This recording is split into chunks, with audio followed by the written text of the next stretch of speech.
présenter l'intérêt des séances de sophro-relaxation. Quels sont leurs objectifs? En quoi cela consiste et le déroulement? La sophrologie est une méthode psychocorporelle qui permet de retrouver un bien-être au quotidien et de développer son potentiel.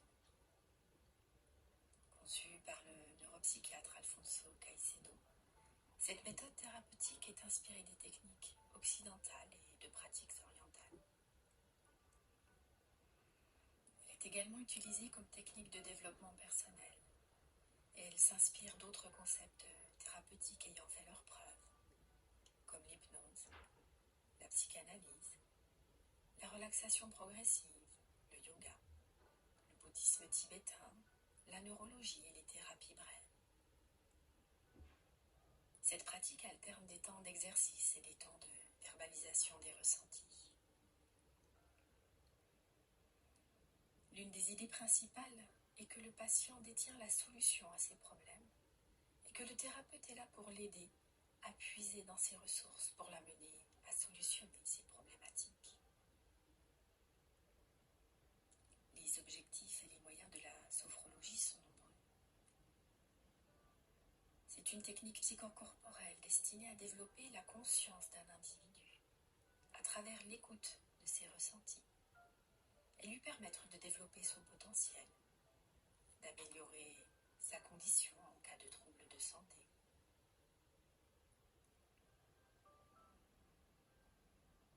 Cela lui permet également d'amplifier son bien-être.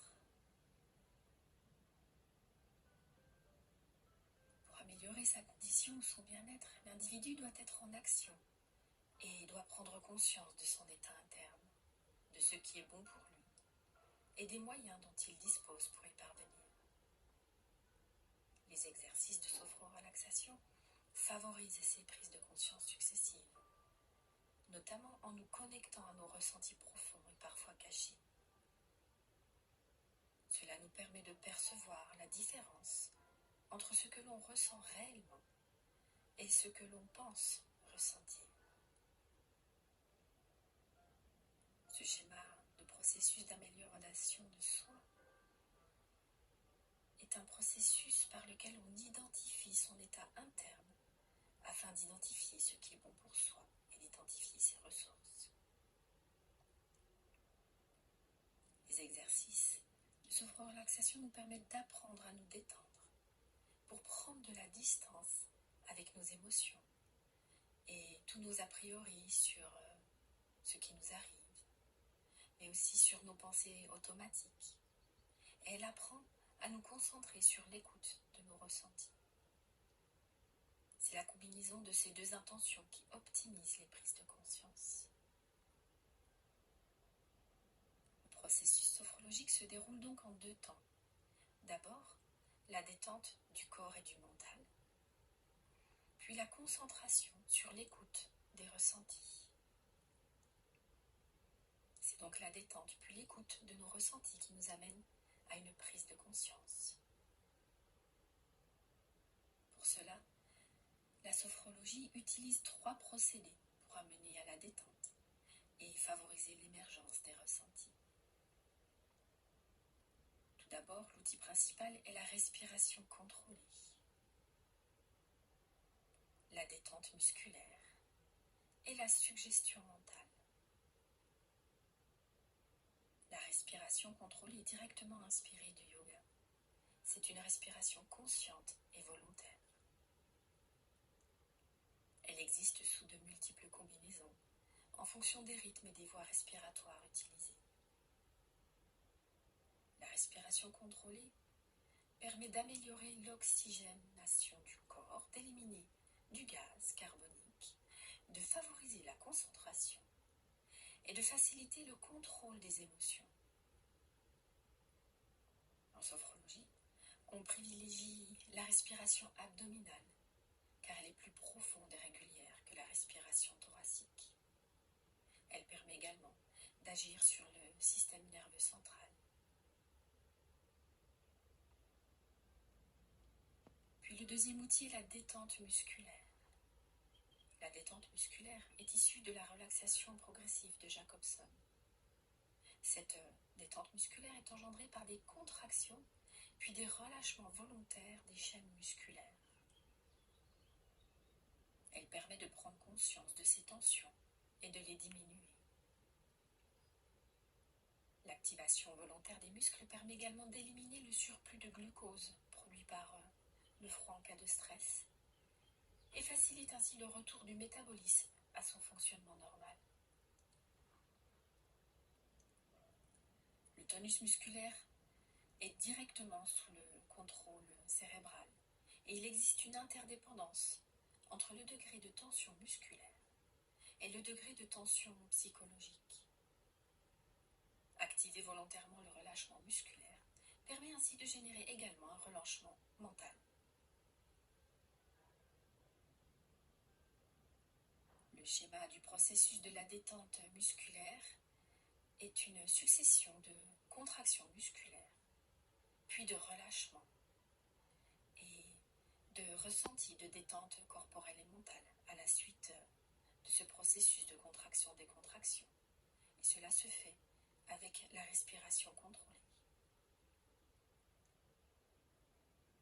Le troisième outil est la suggestion mentale.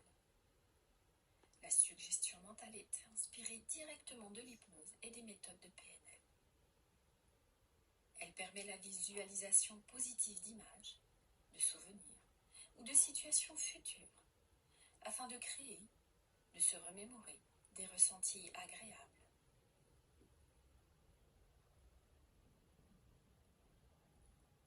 Le schéma des effets de la suggestion mentale sont les suivants. D'abord, l'image du souvenir et la projection pour permettre d'accéder à des ressentis positifs grâce à cette visualisation. Selon l'intensité de la visualisation, cette dernière peut déclencher des modifications physiologiques et des modifications physiologiques identiques à la réalité. En fait, le cerveau ne fait pas la différence entre l'imagination et le réel. Ce sont les mêmes parties du cerveau qui sont activées quand une personne imagine quelque chose ou quand elle le vit, ainsi que l'image soit imaginaire ou réelle. Le cerveau déclenche les mêmes envois de messages au système endocrinien et au système nerveux autonome. Ce processus de la visualisation est une technique très utilisée en hypnose, car pendant la transe hypnotique et dans les états modifiés de conscience, nous pouvons agir directement sur tous les processus automatiques, inconscients. Cela permet d'accéder à des processus de changement profond de manière très efficace. De nombreuses études ont notamment démontré les bienfaits de la visualisation dans la prévention du stress et de l'anxiété, ainsi que dans les processus de guérison et de la gestion de la douleur. La sophrologie utilise également le principe de répétition viventielle, car en effet c'est la répétition des exercices et de la vivance de ces exercices qui permettent de faire évoluer son état. En effet, en ayant la même intention au fur et à mesure des exercices, nous pouvons aller vers plus de bien-être. Dans la première étape d'un exercice, nous sommes invités à découvrir nos ressentis. Puis lors de la deuxième étape, ces ressentis deviennent plus précis et conscientisés au système endocrinien et au système nerveux autonome. Ce processus de la visualisation est une technique très utilisée en hypnose, car pendant la transe hypnotique et dans les états modifiés de conscience, nous pouvons agir directement sur tous les processus automatiques, inconscients. Cela permet d'accéder à des processus de changement profond de manière très efficace. De nombreuses études ont notamment démontré les bienfaits de la visualisation dans la prévention du stress et de l'anxiété, ainsi que dans les processus de guérison et de la gestion de la douleur. La sophrologie utilise également le principe de répétition viventielle, car en effet c'est la répétition des exercices et de la vivance de ces exercices qui permettent de faire évoluer son état. En effet, en ayant la même intention, au fur et à mesure des exercices, nous pouvons aller vers plus de bien-être. Dans la première étape d'un exercice, nous sommes invités à découvrir nos ressentis. Puis lors de la deuxième étape, ces ressentis deviennent plus précis et conscientisés. La troisième étape permet d'intégrer ces ressentis et d'accéder à plus de compréhension et de changement. En résumé, chaque exercice est fait en 3 temps. Le premier temps, pour découvrir nos ressentis. Le deuxième temps, pour que ces ressentis deviennent plus précis et conscientisés. Et enfin, lors de la troisième exécution de l'exercice, ces ressentis sont intégrés et nous permettent d'accéder à plus de compréhension et de changement. C'est pourquoi il est également recommandé de pratiquer régulièrement, voire quotidiennement, les exercices de sophro-relaxation entre chaque séance avec le thérapeute. Et cela afin d'accéder plus rapidement et plus efficacement aux effets souhaités.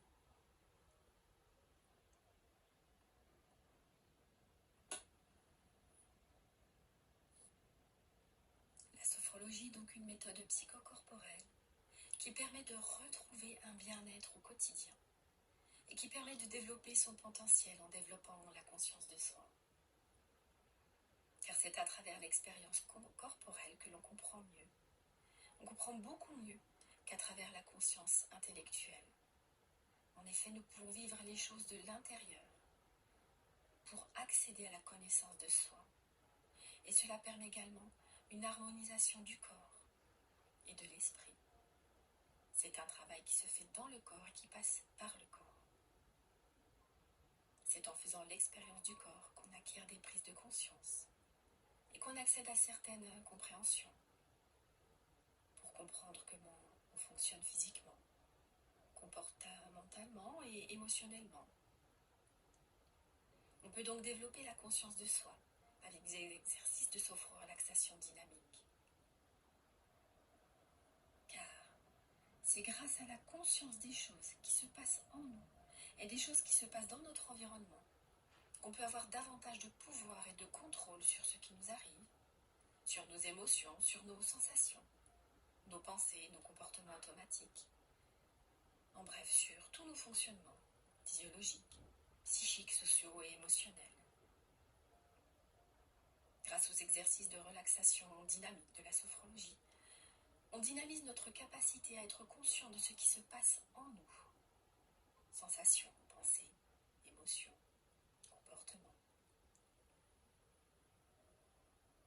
Les exercices de sophrologie dynamique se pratiquent en alternant les positions debout et assis.